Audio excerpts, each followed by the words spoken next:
Cette vidéo a pour but de vous expliquer les différences entre les méthodes d'asepsie et d'antisepsie.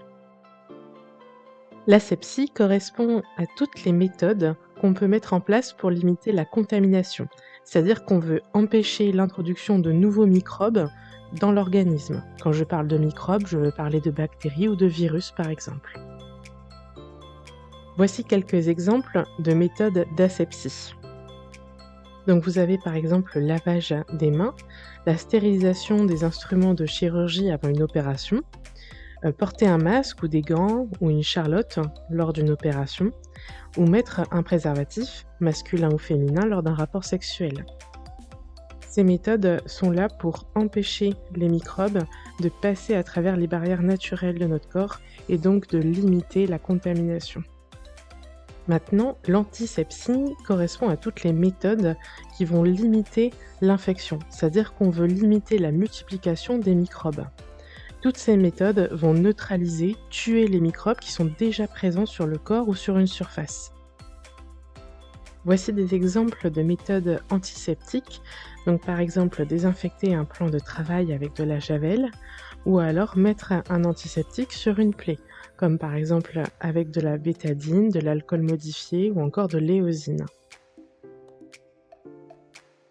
Pour résumer ces deux notions, l'asepsie est une méthode préventive, donc on est dans la prévention, on évite d'apporter de nouveaux micro-organismes dans le corps, alors que l'antisepsie, on est dans une méthode curative, on élimine les micro-organismes qui sont déjà présents. Je vous propose maintenant de tester vos connaissances. N'hésitez pas à mettre sur pause à chaque question et vous trouverez les réponses dans la description en dessous de cette vidéo. Bonne chance! Voici la première question. Quelle méthode est préventive? A. Asepsie. B. Antisepsie.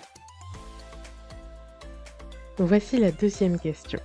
Désinfecter le plan de travail d'une cuisine avec un spray de javel est une mesure A. D'asepsie ou B. D'antisepsie. Troisième question. À qui appartient cette définition? Les microbes passent à travers les barrières naturelles du corps. A. Contamination. B. L'infection. Quatrième question. L'usage du préservatif permet de lutter contre les infections sexuellement transmissibles, comme le sida. Les préservatifs masculins et féminins sont des méthodes A. D'asepsie, B. D'antisepsie. C'est la fin de cette vidéo, merci de l'avoir regardée. Si vous avez aimé ce contenu, n'hésitez pas à mettre un petit pouce en dessous de la vidéo.